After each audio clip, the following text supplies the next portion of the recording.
Hi all welcome back to my YouTube channel. അപ്പോൾ ഇന്ന് നമ്മൾ ഫ്രീ മെഹന്തി ക്ലാസ്സിൻ്റെ 5 ഡേ ആണ് കേട്ടോ. അപ്പോൾ ഇതിൻ്റെ മുന്നുള്ള ക്ലാസ്സൊക്കെ നിങ്ങൾ കണ്ടെന്ന് വിചാരിക്കുന്നു. കാണാത്തവർ പോയി കാണാൻ ഞാൻ ലിങ്ക് ഡിസ്ക്രിപ്ഷനിൽ കൊടുക്കാം. അപ്പോൾ ഇന്നും ഞാൻ ബേസിക് ഫ്ലവേഴ്സിനെ കുറിച്ചാണ്. അപ്പോൾ ഇതിൻ്റെ മുന്നേ നമ്മൾ ബേസിക് എലമെൻസിനെ കുറിച്ച് പറഞ്ഞിട്ട് ബേസിക് ഫ്ലവേഴ്സിനെ കുറിച്ച് പറഞ്ഞിട്ട് അപ്പോൾ നമുക്ക് നമ്മളെ ഫസ്റ്റത്തെ ഫ്ലവർ എന്താണെന്ന് നോക്കാം. ആദ്യം നമ്മളൊരു സർക്കിൾ വരയ്ക്കുക, എന്നിട്ട് അതിൻ്റെ മേലെ നമ്മൾ ഫ്രിൽസ് വരയ്ക്കുക, വലിയ ഫ്രിൽസ് വരയ്ക്കുക. ആ ഫ്രിൽസ് 3 വലിയ ഫ്രിൽസ് ആക്കുക, എന്നിട്ട് അതിൻ്റെ മേലെ ഫ്രിൽസ് വരയ്ക്കുക. എന്നിട്ട് നല്ല വൃത്തിക്കാക്കി ഫ്രിൽസ് വരയ്ക്കുക. എന്നിട്ട് ഒരേ അളവിലെടുത്തിട്ട് എന്നിട്ട് നമ്മൾ ലൈന് കൊടുക്കുക. ഓരോ ഫ്രിൽസിൻ്റെ ഉള്ളിലും നമ്മളിങ്ങനെ ലൈന് കൊടുക്കുക. എൻ്റെ മൈലാഞ്ചിൻ്റെ കുഴപ്പം കൊണ്ടാണ് എനിക്ക് അങ്ങനെ ലൂസും ടൈറ്റ് വരുന്നത്. അപ്പം നമ്മൾ ഫ്രിൽസ് കൊടുത്ത് കഴിഞ്ഞിട്ട് ലാസ്റ്റ് അതിൻ്റെ എൻഡ് എത്തുമ്പം നമ്മളതൊന്ന് കട്ടി കൂട്ടി കൊടുക്കുക. അതിൻ്റെ ഏറ്റവും ലാസ്റ്റത്തെ ഫ്രിൽസ് ഒന്ന് കട്ടി കൂട്ടി കൊടുക്കുക. ഓക്കെ,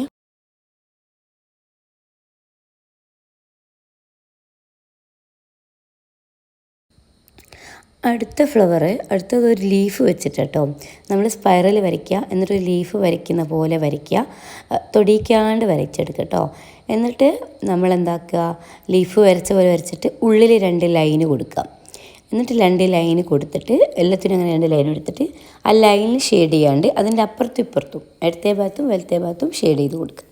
അങ്ങനെ ചെയ്യുമ്പോൾ നല്ല അടിപൊളി ഫ്ലവറായി മാറും കേട്ടോ. ഫ്ലവറല്ല, ലീഫാണ്, പക്ഷേ ഇതൊരു ഫ്ലവർ ബേസ് ചെയ്തിട്ട് നമുക്ക് അറബിക് ഡിസൈനിലൊക്കെ ഉൾപ്പെടുത്താൻ പറ്റിയ ഒരു മോഡലാണ്.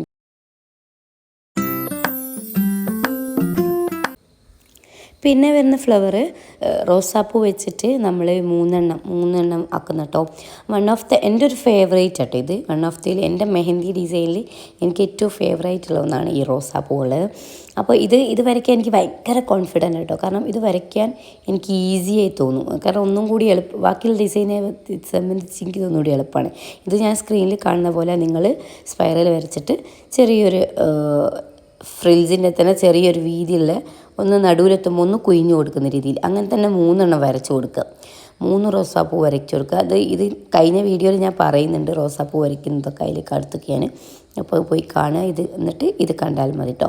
എന്നിട്ട് നമ്മൾ എന്താക്കുക, അതിൻ്റെ 3 എൻഡിലും നമ്മൾ ലീഫ് വരച്ച് കൊടുക്കും. ഇപ്പോൾ ലീഫ് വരയ്ക്കുന്നതിനുള്ള എളുപ്പമായി ഞാൻ പറഞ്ഞിട്ട് അപ്പോൾ ലീഫ് വരച്ച് കൊടുക്കുക. എന്നിട്ട് ലീഫും വരച്ച് കൊടുത്ത് കഴിഞ്ഞിട്ട് അതിൻ്റെ ആ ലാസ്റ്റത്തെ ലൈനും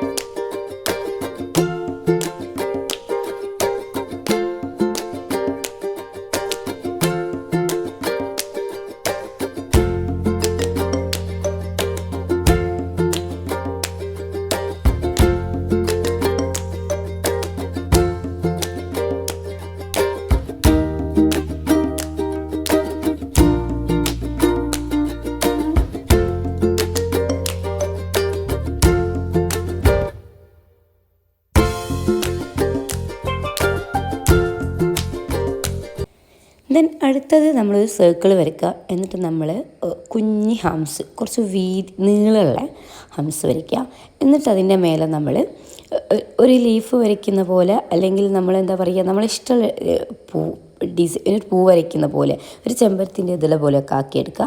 എന്നിട്ട് നമ്മളതിനെ ഷെയ്ഡ് ചെയ്യുന്ന രീതി ഞാൻ പറഞ്ഞു തന്നിട്ടുണ്ട് കഴിഞ്ഞ വീഡിയോയിൽ. അത് പോയി കണ്ടാൽ മതി. എന്നിട്ട് നമ്മളതിൻ്റെ ആ എൻഡിങ്ങിൽ ഒന്ന് കട്ടി കൂട്ടി കൊടുക്കുക. അപ്പോൾ നല്ലൊരു ഭംഗിയുള്ള ഡിസൈനായി മാറും.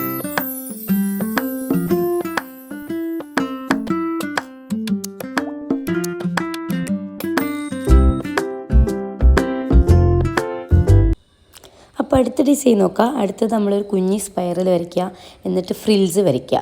ഫ്രിൽസ് വരച്ചിട്ട് അതിൻ്റെ മേലെ പിന്നെയും ഫ്രിൽസ് വരയ്ക്കുക. അങ്ങനെ ഫ്രിൽസ് 3 ലെയറായി വരച്ചിട്ട് ഈ ഫ്രിൽസിനൊക്കെ നമ്മൾ ഷെയ്ഡ് ചെയ്ത് കൊടുക്കുക. നോർമൽ ഈ സൈസിൽ ഷെയ്ഡ് ചെയ്ത് കൊടുത്ത് കഴിഞ്ഞിട്ട് ആ ഫ്രിൽസ് എല്ലാം ഒന്നുകൂടി ഒന്ന് കട്ടി കൂട്ടി കൊടുക്കുക. അപ്പോൾ നല്ല ലുക്കുള്ള നല്ല അടിപൊളി ഫ്ലവറായി മാറും കേട്ടോ. ഈ ഫ്രിൽസിനൊക്കെ നമ്മളൊന്ന് കട്ടി കൂട്ടി കൊടുത്തു.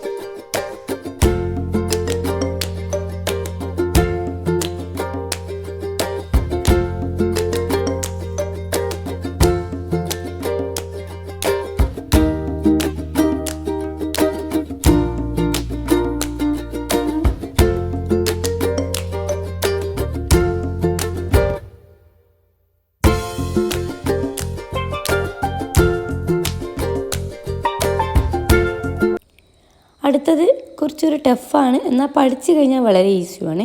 നമ്മൾ ആദ്യം സ്പൈറൽ വരച്ചിട്ട് ഒരു കുഞ്ഞു റോസാപ്പൂവിൻ്റെ മുട്ട് വരയ്ക്കുന്ന പോലെ വരയ്ക്കുക. എന്നിട്ട് ആ റോസാപ്പൂവിൻ്റെ മൊട്ട് വരച്ചിട്ട് അതിന്മേൽ നമ്മൾ ഒന്നുകിൽ നമുക്ക് ഹാർട്ട് ഷേപ്പ് വരയ്ക്കാം, അല്ലെങ്കിൽ നമുക്ക് പിന്നെ എന്താ പറയുക, ഏത് രീതി നമുക്ക് വരയ്ക്കുക, ഏത് രീതിയിൽ നമുക്ക് വരയ്ക്കാം. അല്ലെങ്കിൽ ഹാർട്ട് ഷേപ്പ് വരയ്ക്കാം, അല്ലെങ്കിൽ നമുക്ക് ലീഫ് വരയ്ക്കാം, അല്ലെങ്കിൽ നമുക്ക് ജസ്റ്റ് ഒരു ഇങ്ങനെ മിനാരം പോലെ ആക്കി കൊടുക്കുക. എല്ലാത്തിലും നല്ല ഭംഗി ഉണ്ടാവും കേട്ടോ. അപ്പം ഫസ്റ്റത്തെ നമ്മൾ കുളമായത് കൊണ്ട് ഞാൻ രണ്ടാമത് വരച്ചതാട്ടോ. അപ്പോൾ ഇത് ഞാൻ വിസ്തരിച്ചിട്ട് കാണിച്ചു തരുന്നുണ്ട്. നമുക്ക് ഇഷ്ടമുള്ള രീതിയിൽ വരയ്ക്കാം.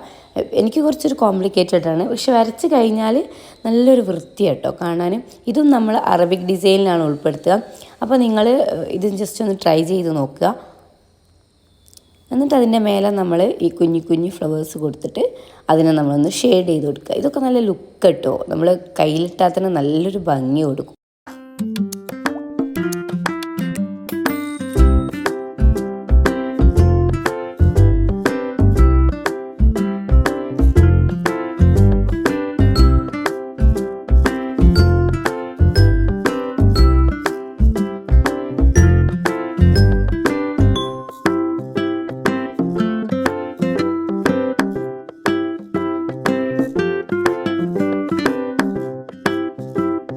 അപ്പോൾ അതിൻ്റെ ഫൈനൽ റിസൾട്ട് ഇതാ ഇങ്ങനെയായിട്ടുണ്ടാവുക. അപ്പോൾ എല്ലാവരും മറക്കാതെ വീട്ടിൽ ട്രൈ ചെയ്യുക. പിന്നെന്താ, ഇത്രയും ക്ലാസ്സിനെ കുറിച്ചുള്ള അഭിപ്രായങ്ങൾ നിങ്ങൾ കമൻറ്റ് ചെയ്യുക. പിന്നെ ഇന്ന് വരച്ചതിൽ എന്തെങ്കിലും ഡൗട്ടും കാര്യങ്ങളുടെ അതും കമൻറ്റ് ചെയ്യുക. പിന്നെ ആദ്യം തന്നെ ഞാൻ പറയട്ടെ, എല്ലാ വീഡിയോയിലും പറയുന്ന പോലെ തന്നെ ഞാനങ്ങനെ പ്രൊഫഷണലായിട്ട് മൈലാഞ്ചി ഇടുന്ന ആളൊന്നുമില്ല. ഈ ഇടയായിട്ട് മൈലാഞ്ചി ഇടാൻ തുടങ്ങിയ ആളാണ്. അപ്പോൾ എന്നെ കുറേ തെറ്റുകൾ എൻ്റെ ഉണ്ടാവും. അപ്പോൾ അതിലൊരു ക്ഷമിക്കുക. കാരണം ഞാൻ പഠിച്ചൊരു കാര്യമാണ് ഞാൻ നിങ്ങൾക്ക് ഷെയർ ചെയ്യുന്നത്. അപ്പം ഞാൻ എളുപ്പ വഴിയിൽ വരയ്ക്കുന്ന ഓരോ പൂക്കളാണ് ഞാൻ നിങ്ങൾക്ക് പറഞ്ഞു തരുന്നത്. അപ്പം ഞാനും നിങ്ങളെ മാതിരി പഠിച്ചുകൊണ്ടിരിക്കുകയാണ് ഇപ്പോഴും. അപ്പം എപ്പോഴും ഞാൻ പറയുന്ന പോലെ എൻ്റെ വീഡിയോ ഇഷ്ടപ്പെട്ടെങ്കിൽ ലൈക്ക് ചെയ്യുക, ഷെയർ ചെയ്യുക, സബ്സ്ക്രൈബ് ചെയ്യുക. പിന്നെ എൻ്റെ ഇൻസ്റ്റഗ്രാം ഒന്ന് ഫോളോ ചെയ്യുക. അപ്പോൾ ഇത്രയും ഫ്ലവേഴ്സ് എല്ലാം നിങ്ങൾക്ക് ഇഷ്ടമായി വിചാരിക്കുന്നത് ജസ്റ്റ് ഒന്ന് ട്രൈ ചെയ്യുക. നല്ല പ്രാക്ടീസോടെ ക്ഷമയോടെ വരച്ചെടുക്കുക.